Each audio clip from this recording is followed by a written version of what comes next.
বলবো, বলার মতো আমার কোনো ভাষা নাই। আমি এই টাকাটা আপনার খুশি হয়ে দিলাম। রোজার মধ্যে আমি পুরো নিউ মার্কেট ঘুরছি, কিন্তু আমাকে কেউ 10টা টাকা দিতে চায় না। তো মুখে একটু ভালো খাবার তুলে দিতে পারে না। খুব কষ্ট হইতেছে। আসসালামু আলাইকুম আন্টি। আসসালামু আলাইকুম। ওয়ালাইকুম আসসালাম। কেমন আছেন আপনি? ভালো আছি কোনো মতে। কোনো মতো কেন? এই কাজ কাম নাই, গরিব মানুষ কাজ কাম করতে পারি না, স্বামীটা অসুস্থ, কোনো সাহায্য পাই না। একটা বাচ্চা আছে 16 বছরের, এতিমখানায় লেখাপড়া করে। ছোট একটা ছেলে আছে 5-এ পড়ে। খুব কষ্টে আছি, আপনার বাচ্চারা পড়াইতে পারতেছি না। পরীক্ষার ফিসও নেয় 600 টাকা করে, বেতন নেয় 700 টাকা করে, প্রাইভেটে 700-1000 টাকা বেতন নেয়। কিছু করার নেই, আমরা কি করবো?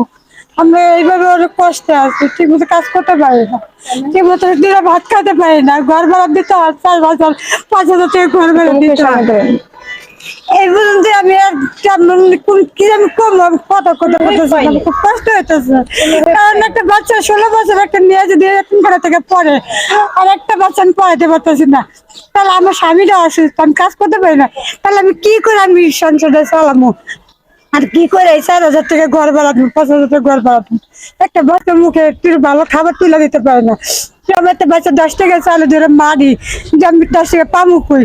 কিন্তু এটা আমার কোনো কিছু করে না, আমি কোনো জায়গায় সাহায্য পাই না, কেউ কোনো দিনে সাহায্য করে না। এই যে রোজার মধ্যে আমি পুরো নিউ মার্কেট ঘুরছি, কিন্তু আমাকে কেউ 10টা টাকা দিতে চায় না।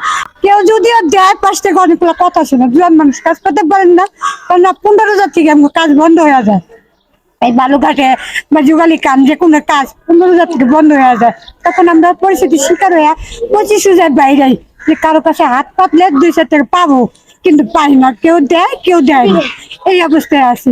এবার সারা 25 রোজা আমি মার্কেট গেছিলাম, 25 রোজা থেকে ঈদ পর্যন্ত ঘুরছি, মাত্র 3,000 টাকা পাইছি। ঈদের দিন সকালে নামাজটা ধরার পরে এই 3,000 টাকা আমি তো ঘর ভাড়ায় দিয়ে দিছি। তাহলে আমার বাচ্চাটা আমি সামনে কিনা খাওয়ালাম কি করে? আমার আর কিছু বলার নেই। আচ্ছা, আর একটু কথা বলেন, মানে আপনি কি যুগালি কাজ করেন? আমি যে কোনো কাজ করি, যেটা পাই, আমি যেটা পাই সেটাই করি। আমি বালুঘাটে কাজ করি, আমি যুগালি কাজ করি, মাঠে কাটায় কাজ করি, আমি যেটা পাই সেটাই করি। মানে আমার তো বাঁচতে হবো, আমার স্বামী তো কাজ করতে পারে না, তো বয়স্ক মানুষ, জীবনে বাঁচতে হলে অনেক কষ্ট করতে অনেক হয়। কষ্ট করতে হয়। আসলে কিছু আমার কিছু একটু কষ্ট যে অনেকেই অনেক কিছু পায়, কিন্তু আমি মানুষের কাছে হাত পাতলে কেন পাই না? আমাকে আমি যে এরকম জোয়ান, না এরকম সুন্দর, না এরকম কোন আমার ইনকাম আছে, আমি এটা বুঝি না।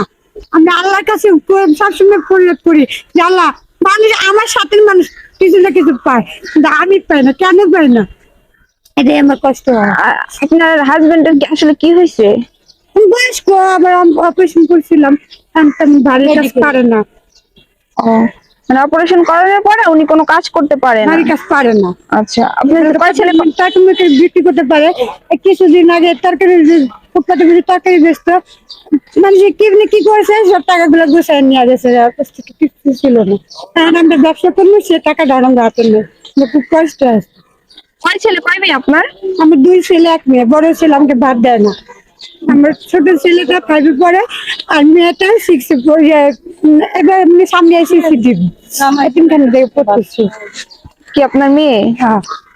আচ্ছা, সামনে এসএসসি দিব না? হ্যাঁ, 16 বছর বয়স।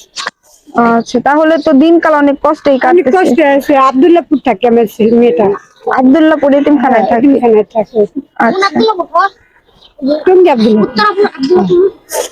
আচ্ছা, যাই হোক, আসলে কি বলবো, আমাদের পৃথিবীর মানুষ না এখন হচ্ছে মানুষ রূপে কাফের হয়ে গেছে সব, বুঝছেন?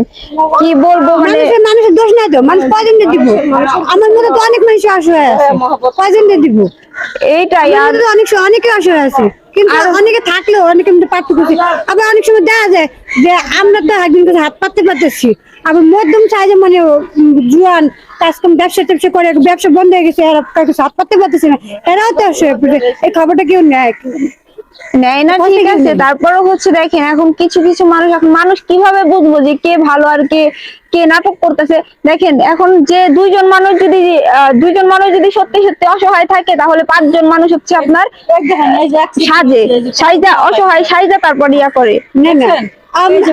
আমার স্বামীর বাড়ি ঘর নেই, আমার স্বামীর বাড়ি ঘর নেই, আমার বাপের বাড়ি ঘর নেই। আমার বাপ মারা গেছে 6 মাস। আমার বাপ মারা গেছে 6 মাস। আমার মাদা যে বাথরুমে পড়ে যায় এখানে ভেঙে গেছে, আজকে 3 মাস ধরে অসুস্থ পড়ে আছে। আমার আমি বোনটার স্বামী নেই, কষ্টে আছে। স্বামী থাকতেও না, আমার স্বামী আছে, আমি মিশা কথা বলি, আমার স্বামী আছে, কিন্তু আমি খুব কষ্টে আছি, আমি কাজ করতে পারি না। বাচ্চা দিয়ে পড়াতে আমার খুব কষ্ট হইতেছে। এতদিন আমি টাকা পয়সা দেই না, কিন্তু যে 5 বাচ্চা দেয় এটা আমি পড়াতে 3টা বই কিনতে হবে, আমি 3টা বই কিনতে পারতেছি না। আবার স্কুলে বেতন এই যে সামনে 2 তারিখে পরীক্ষা ফিস না দিলে পরীক্ষা দিতে দিব না। আমি স্কুলে বেতন বাকি আছে 2টা, এই সব একসাথে দিতে হবে, আমি কেমনে দিব?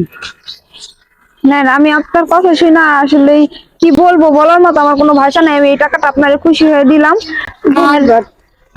আর আমি সবার উদ্দেশ্যে একটা কথা বলবো যে আসলে যদি যে যেখান থেকে ভিডিওটা দেখেন, আমার ওনার কথাগুলো খুব খারাপ লাগছে। যদি আপনারা কেউ পারেন কোনো জায়গা থেকে কোনোভাবে ওনাকে সহযোগিতা করতে চান, তাহলে অবশ্যই যে মিরপুর শাহ আলী মাজার আসবেন, আসলে ওনার সাথে যোগাযোগ করবেন। ওনাকে সবাই সাহায্য করবেন। আসলে সত্যিকার অর্থে উনি অনেক অসহায় আছে, মানে অনেক কষ্টে ওনার জীবনযাপন বার করতেছে। আসলে আমি কি বলবো, আমি কথা বলতে পারতেছি না। ওনার জীবন কাহিনী শোনার পরে আমার মানে খুব খারাপ লাগতেছে। সবাই ভালো থাকবেন, সুস্থ থাকবেন। সেই পর্যন্ত দেখা হচ্ছে নেক্সট ভিডিওতে।